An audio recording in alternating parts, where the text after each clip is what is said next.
सवाल, जब भी बजट होता है हम ये देखते हैं कि कौन सी चीज सस्ती हुई, कौन सी चीज महंगी हुई। आज स्मार्टफोन्स की हमको कई सारी वैरायटी बाजार में देखने को मिल जाती है, दुनिया में देखने को मिलती है, और जितनी वैरायटी स्मार्टफोन की हिंदुस्तान में मिलती है शायद दुनिया के अंदर कहीं नहीं मिलती। मैं आपसे ये जानना चाहता हूं कि हाल ही में लोगों को यह लग रहा है कि जो सबसे सस्ता स्मार्टफोन आया है 251 रुपए का, वो जो फोन है वो भी कहीं ना कहीं सरकार की सस्ती चीजों से जुड़ा हुआ है। मैं इस मिथ की कितनी सच्चाई तो मुझे नहीं नजर आती, क्योंकि एक प्राइवेट एंटरप्रेन्योर का अपना खुद का स्मार्टफोन है जो 251 रुपए में बेचना चाहता है। लेकिन क्या 251 रुपए में एक फोन बेचना संभव है? इसलिए क्योंकि हर हिंदुस्तानी ये बात जानना चाहता है, और आप इस विषय को सबसे बेहतर तरीके से समझते हैं, इस विभाग के मंत्री हैं। देखिए, पहली बात बता दो, सरकार का इस योजना से दीपक जी कोई संबंध नहीं है। अच्छा कि आपने सवाल किया।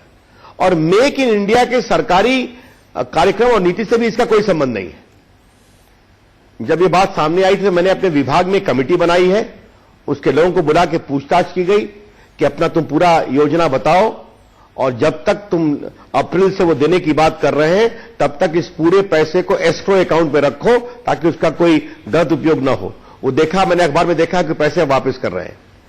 देखिए, हमारा सोचना बहुत साफ है। अब कोई चाहेगा कि मैं 25 नए पैसे में मोबाइल फोन दूंगा तो हमसे रोक तो नहीं सकते, लेकिन उसकी क्षमता है कि नहीं, उसके पैसे कहां से आ रहे हैं, उसका इंफ्रास्ट्रक्चर है कि नहीं, ये सब की परख करना हमारा काम है, कंज्यूमर अफेयर्स का काम है, और बाकी इनकम टैक्स डिपार्टमेंट का काम है।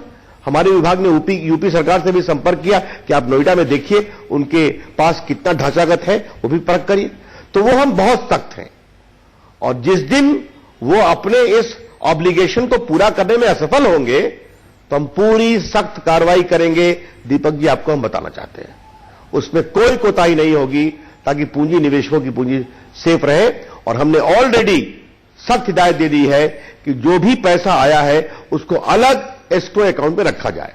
मतलब एक आखिरी क्लेरिफिकेशन जानना चाहता हूं, तो यह माना जाए कि सरकार ने अभी इसको हरी झंडी नहीं दी अपने तरीके तरफ से, जो आपने इंक्वायरी, मतलब आपने कमेटी बिठाई है इसको एसेस करने के लिए?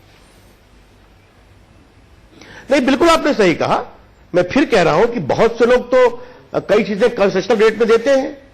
आप देखते हैं सेल लगता है कि नहीं लगता है बाजार में, मॉल में सेल लगता है कि नहीं, कि कई बार 5,000 रुपए का जूता 500 में मिलता है।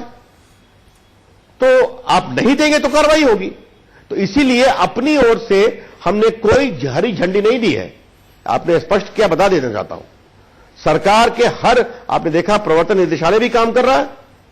हम उन्होंने जो बातें पब्लिकली कमिट की है वो उन्हें करना पड़ेगा, और अगर नहीं कर सकते तो जो उसका दंड होगा भुगतना पड़ेगा।